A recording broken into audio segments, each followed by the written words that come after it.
Merci d'être sur la télévision Labari pour suivre le journal de ce jour, mercredi 31 mars 2021. Mesdames, Messieurs, bonsoir et bienvenue à tous. L'actualité, c'est cette tentative du coup d'État avortée d'hier nuit ici à Niamey, donc aux environs de 3 heures du matin, où les populations de certains quartiers, notamment celles des alentours du palais de la présidence, ont été réveillées par les tirs d'armes lourdes, des tirs d'armes lourdes donc, qui ont retenti pendant une quinzaine de minutes dans le secteur de la présidence. Plusieurs personnes ont déjà été interpellées, à laisser entendre le porte-parole du gouvernement, le ministre Zakaria Abdraman, qui était face à la presse cet après-midi. Dans la nuit du 30 au 31 mars 2021, une tentative de coup d'État a été déjouée. Une enquête est ouverte.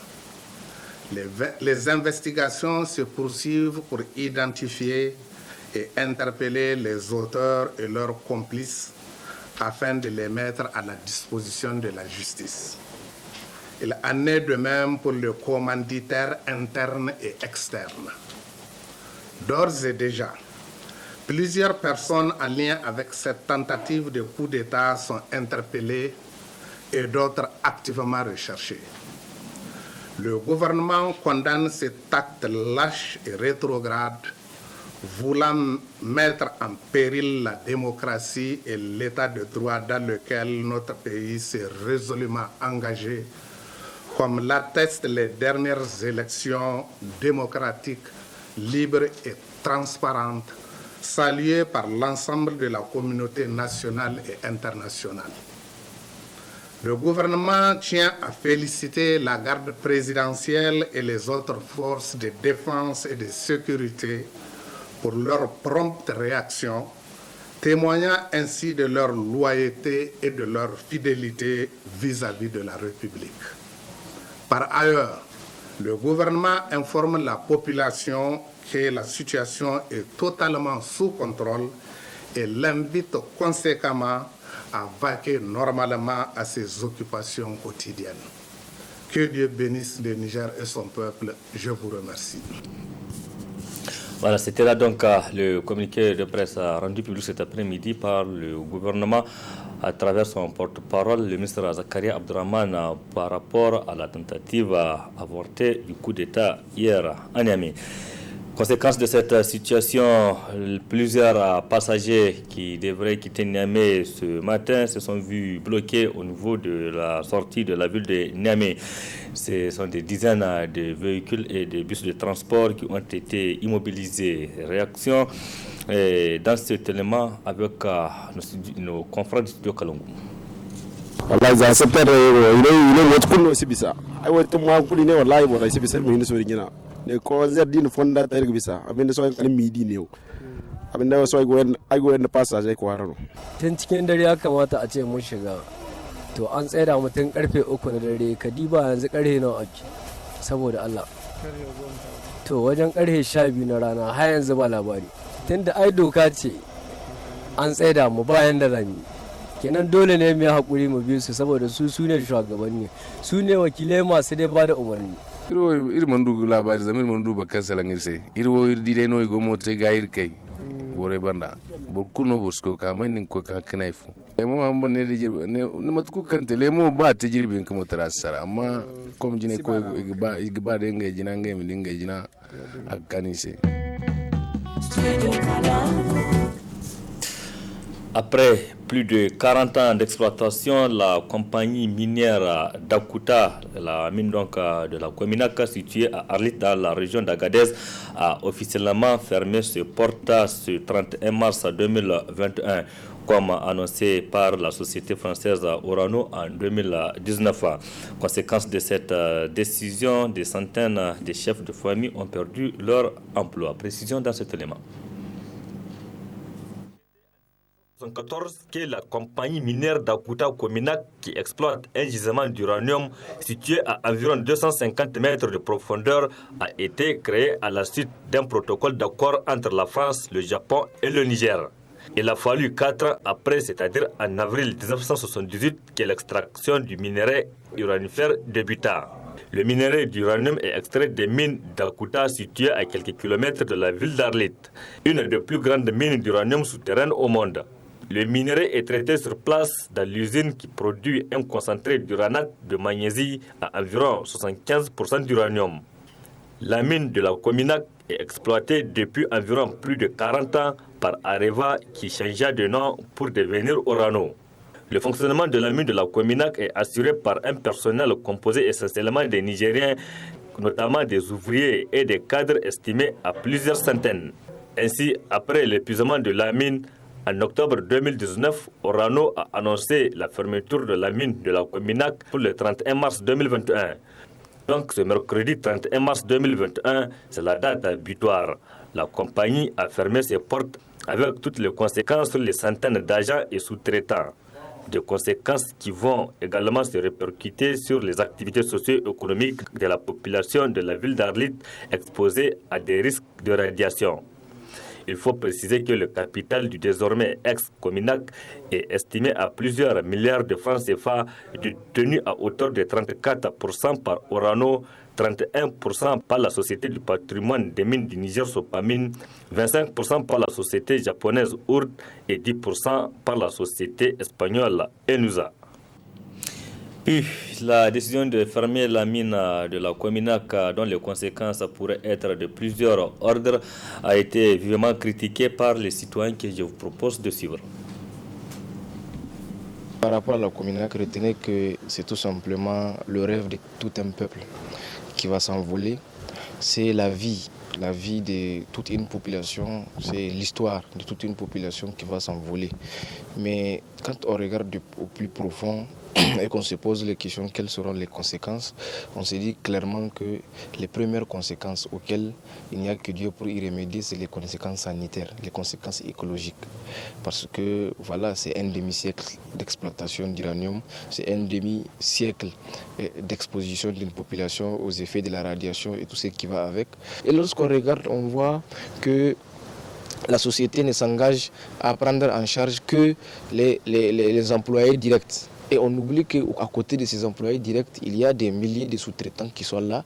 Il y a un nombre incalculable de population qui est là parce qu'on sait que sur un rayon de 42 km, vous n'êtes pas tout à fait isolé, vous n'êtes pas à l'abri des conséquences. Donc je lance un vibrant appel à toutes ces autorités, à toutes les ONG, organisations et associations vraiment de se mobiliser pour que ces Nigériens-là qui vont se retrouver dans peu de temps dans une situation assez compliquée puissent être soutenus. Et je pense que ce n'est que la première fois. La Somalie suivra dans quelques temps après.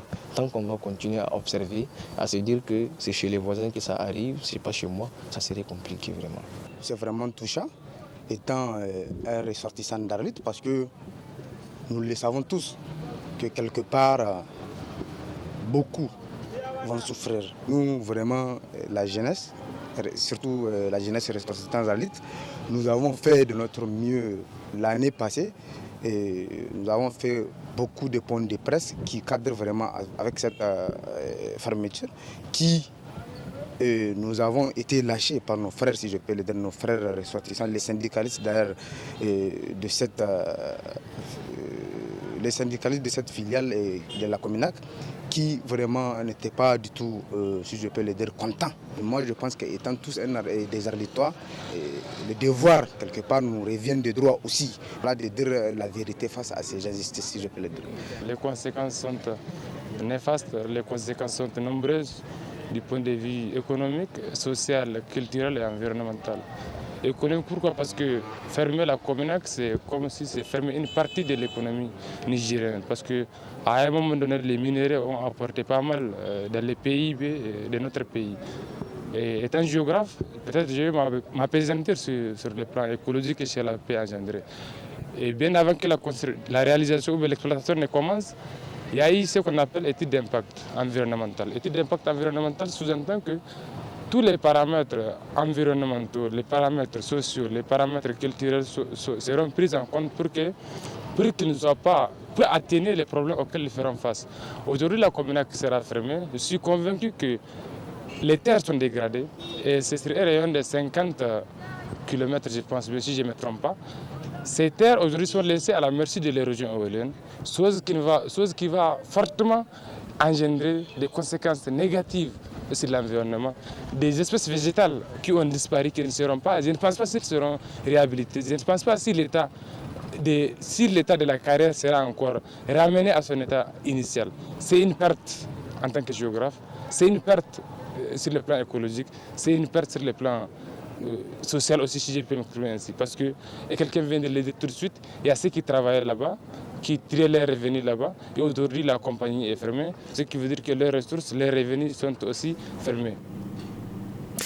C'était là donc les réactions de quelques citoyens sur la fermeture de la mine de la Kominaka. Autre réaction toujours relativement à cette fermeture, c'est celle de l'acteur de la société civile nigérienne Moussa Tchangari que je vous propose de suivre. Les conséquences sont énormes. D'abord, c'est une mine qui a fonctionné pendant plus de 40 ans qui va fermer. Des centaines de personnes vont se retrouver dans la rue. Donc, ce sont des pères de famille qui vont se retrouver dans la rue, même si il semble que les droits vont être payés, etc. Bon, mais quand même, les gens vont être dans la rue. C'est aussi une activité économique importante qui s'arrête. D'autant plus que, vous savez, l'uranium a représenté une source importante d'entrée de devises pour le pays. Et ce, malgré le caractère léonin de l'accord qui lie l'État du Niger aux compagnies qui exploitent cette ressource-là. Cette mine-là, qui a plus de 40 ans, va fermer. Ça veut dire que l'activité de l'exploitation de l'uranium est une activité qui va régresser. J'estime qu'il y a du devoir de l'État de protéger. On ne doit pas laisser des gens qui ont une certaine situation, en tout cas voir leur situation se dégrader et tomber dans la précarité. Ça, c'est le devoir de l'État, que ce soit pour les travailleurs des mines ou pour tous les travailleurs, pour tous les Nigériens. On doit protéger les gens et on doit faire tout pour que les gens ne baissent pas d'échelle, c'est-à-dire qu'ils ne tombent pas dans la précarité. Ça, c'est le rôle même de l'État et c'est pour ça qu'on a besoin d'un État. Donc l'État doit prendre des mesures, c'est à lui de voir quelles sont les mesures appropriées à prendre en termes de reconversion, en termes de soutien, etc. Puisque c'est aussi lui qui a accepté que ça soit fermé, donc il a un devoir moral et il a une obligation en termes de droits vis-à-vis de ses citoyens et pas seulement des gens qui travaillent, mais même vis-à-vis de la ville et donc des populations de la ville qui, d'une manière ou d'une autre, peuvent aussi être affectées par le fait que cette activité va s'arrêter. C'est vrai qu'il y a encore une mine qui continue, mais c'est quand même, ça va affecter toute la zone. Autre aspect de cette édition, une journée d'information au profit des journalistes sur la santé de la reproduction familiale et planification familiale a été organisée ce matin par l'ONG internationale Marie Stop.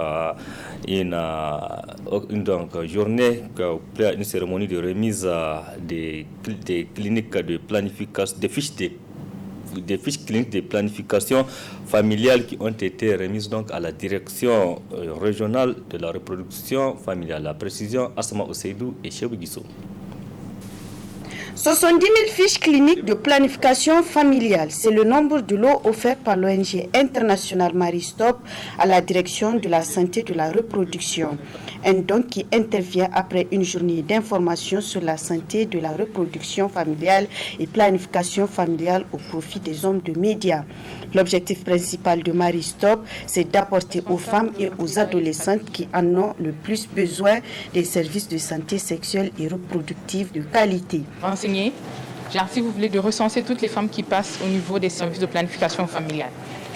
C'est dans cette optique que Marie Stop s'est portée volontaire de reproduire ces fiches et puis de les mettre à la disposition du ministère de la Santé pour pouvoir vraiment améliorer l'offre de services en matière de planification familiale. Et que les données surtout que nous allons avoir par rapport à ces fiches seront des données de qualité. Les 110 000 fiches, pour le moment, c'est pas seulement pour la population de Niamey, mais quand même sur toute l'étendue du territoire. C'est un premier lot de la part de Marie Stop, en espérant avoir d'autres fonds pour en reproduire. Un geste salué par le directeur général de la santé de la reproduction qui se réjouit également de l'état parfait du partenariat avec l'ONG internationale Maristop. Nous venons donc de réceptionner un important lot de support pour la planification familiale qui sont utilisés, n'est-ce pas, dans le cadre, n'est-ce pas, de suivi des femmes, des clientes qui prennent, n'est-ce pas, des méthodes de planification familiale, contraception, toutes méthodes confondues. La fiche clinique est un outil, n'est-ce pas, de renseignement, de gestion, d'information par rapport à une cliente qui utilise la planification familiale et qui permet également, non seulement à partir des renseignements, mais également à gérer, n'est-ce pas, la cohorte, n'est-ce pas, des clientes qui sont suivis au niveau des formations sanitaires, ce qui nous permettait, n'est-ce pas, de pérenniser pendant longtemps les données, les informations et le suivi de toutes les clientes. Pour Maristop, sa vision est que d'ici 2030, toutes les femmes et adolescentes nigériennes aient l'accès à un service de santé sexuelle et reproductive de leur choix. Maristop, c'est vivre dans un monde où chaque naissance est désirée. Les artistes nigériens étaient en séminaire de formation au centre culturel Oumar Ganda CCOG de Niamey, un séminaire organisé par l'Association nationale des artistes et musiciens du Niger. La cérémonie de clôture s'est déroulée cet après-midi. Précision, Abdrazak Hamidou Léo et Aboubakar Soleil. Après 4 jours de formation à l'endroit des artistes et au-delà des acteurs de la musique, l'heure est désormais à la clôture. Un séminaire de formation porté sur la théorie et la pratique dispensé par 2 experts de la musique. Cet atelier scelle la première activité de Anassim Niamey pour cette année 2021. Il a connu 2 formateurs prestigieux, à savoir Jean Eud qui nous vient du Burkina et également Jean-Sébastien qui nous vient de la Côte d'Ivoire. Vous vous souviendrez également la mise en place du bureau régional Anassim de Niamey en 2020, en avril 2020. Nous avons organisé plusieurs activités dont les plus notables sont l'hommage à Al-Haji Taya que nous avons fait le 23 août 2020. Les formateurs venus de la Côte d'Ivoire et du Burkina Faso étaient surpris par autant de détermination de la part des artistes nigériens. C'est vraiment un réel plaisir pour moi d'avoir passé ce séjour avec vous. Et je voudrais rappeler ici que, étant à l'origine fils de ce pays, et aller à l'extérieur pour des raisons d'études et maintenant pour des raisons professionnelles, c'est vraiment un plaisir pour moi de revenir partager vraiment le peu que j'ai eu en plus et étant au pays des hommes intègres, à Bobo-Dioulasso précisément, le peu que j'ai eu de mes différentes rencontres là-bas, c'est vraiment un plaisir pour moi de revenir le mettre au service de ma chère patrie, le Niger. Merci pour cette opportunité. On a autant appris de vous que de nous. Donc, ça a été d'abord un partage d'expériences, un partage d'émotions, parce qu'on a vécu des émotions ensemble, on a vécu une belle expérience. Ce qui m'a beaucoup plu ici, c'est que j'ai découvert qu'il y a un très grand potentiel. En tout cas, tous ceux qui ont participé à cette formation ont de la matière.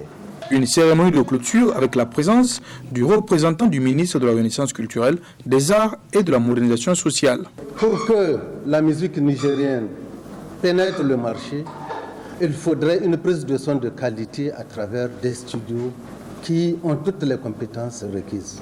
Au nom du ministre de la Renaissance culturelle, des arts et de la modernisation sociale, permettez-moi donc, dis-je, de prendre la parole pour apprécier le travail que vous avez commis pendant les 4 jours. Des échos extrêmement favorables nous sont parvenus. Une quarantaine de formateurs. Quand j'étais rentré, j'ai vu de grandes icônes de la musique nigérienne. J'ai dit c'est un gage déjà de qualité. De par le passé, c'est simplement l'administration qui proposaient des offres de formation. Quand les acteurs eux-mêmes, de par l'analyse de leurs besoins, estiment qu'ils ont besoin de renforcement de capacité, ils se donnent les moyens de chercher tout ce dont ils ont besoin. Je pense que ça mérite d'être salué et c'est le Niger qui gagne. Plusieurs témoignages de satisfaction ont été décernés lors de cette cérémonie de clôture, entre autres au ministre de la Renaissance culturelle, aux artistes participants, mais aussi les anciens présidents de l'ANACIM. L'occasion également de lancer un appel à participation au concert organisé à cet effet jeudi 1er avril 2021 à partir de 20h à la cité Tafadek.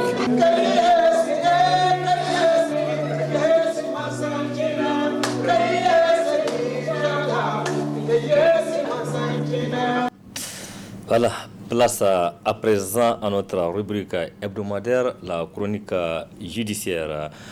Chronique judiciaire, donc, elle va porter cette semaine sur le prêt, un thème qui sera développé par le juriste, également président du Raza Press, Emmanuel Alfred. Très bonne réception.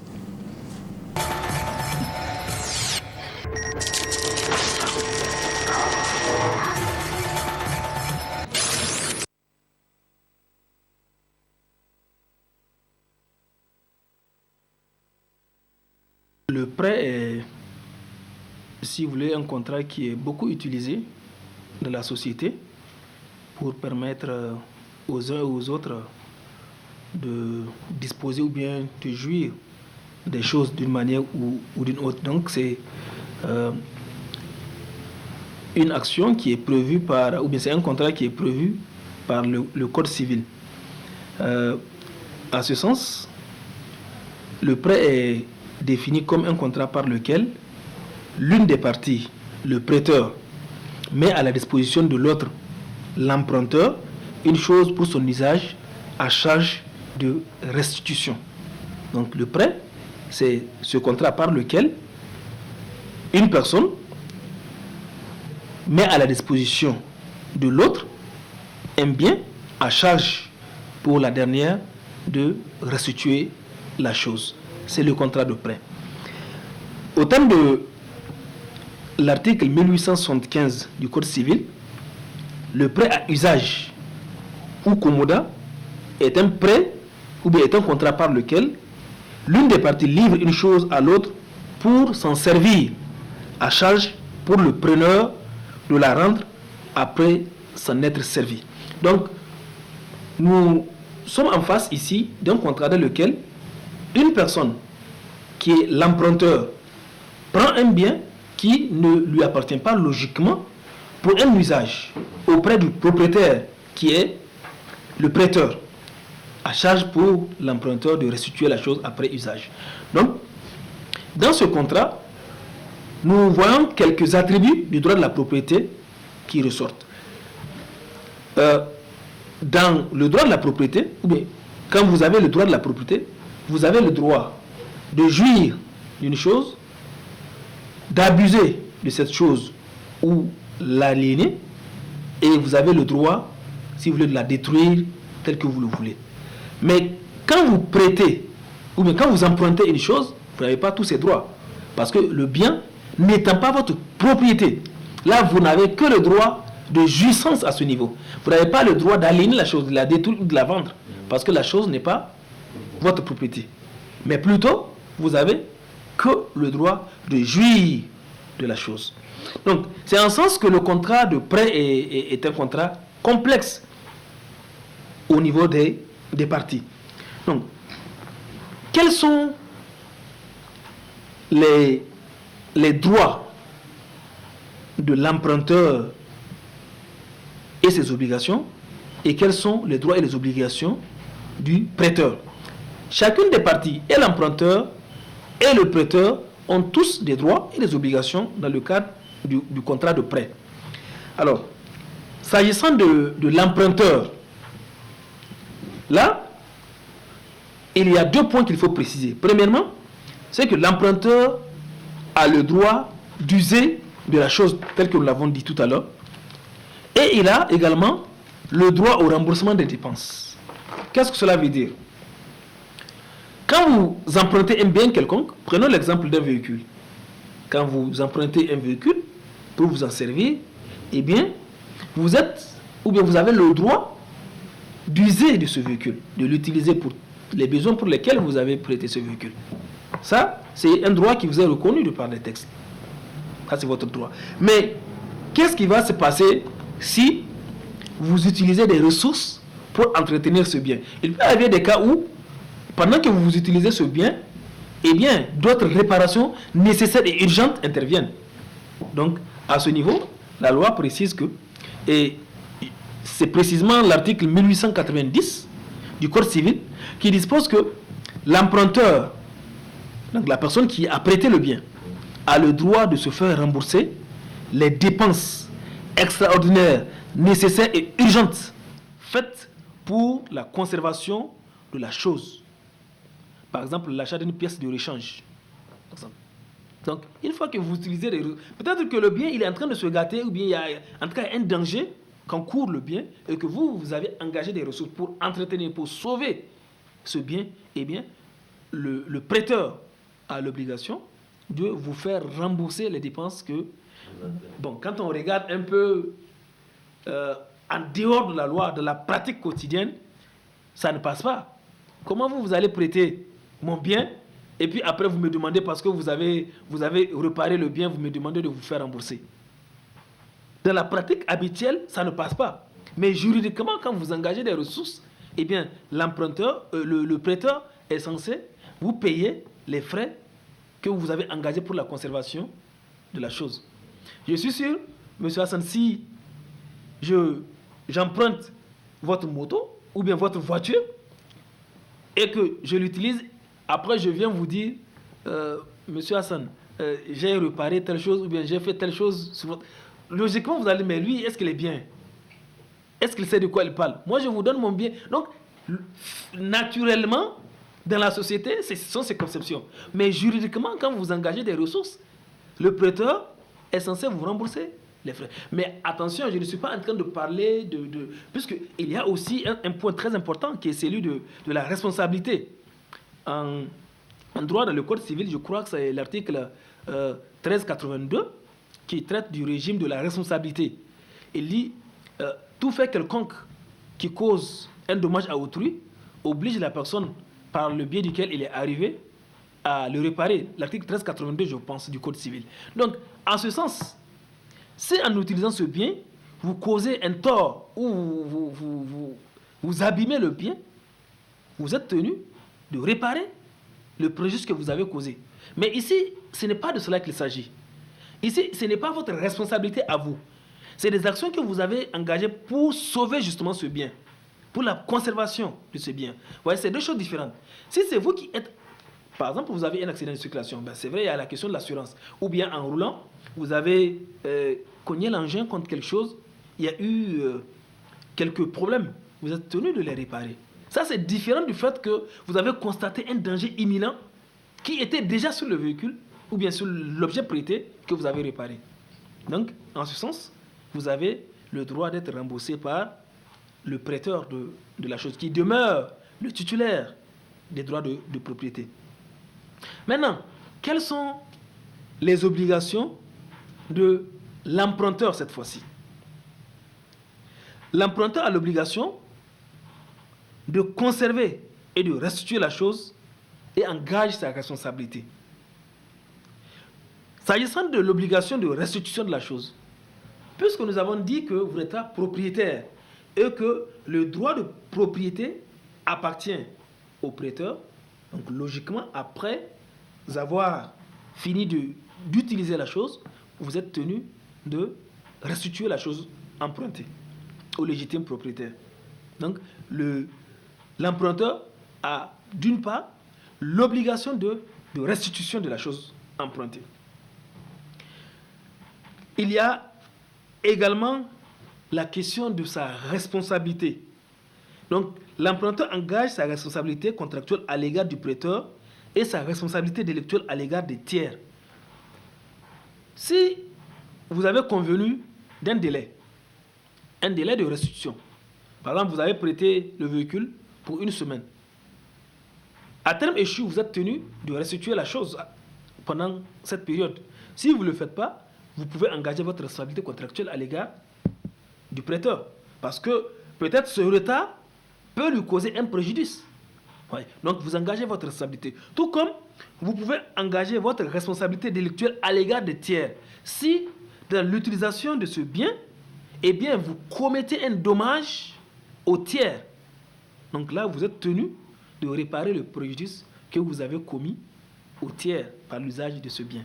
Donc vous voyez que d'une part et d'autre, chacun a des droits et des obligations. Quand vous empruntez une chose pour votre usage, vous n'êtes pas propriétaire de la chose, mais vous avez le droit d'user de la chose. Dans l'usage de la chose, vous êtes obligé à la fin de l'usage de restituer la chose. Si vous avez engagé des ressources, l'emprunteur ou bien le prêteur est censé vous rembourser les frais engagés.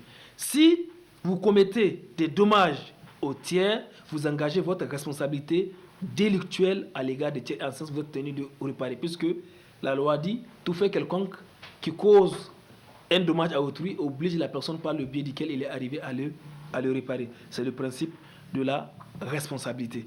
Voilà ce que je peux vous dire sur le contrat de prêt. Je vous remercie.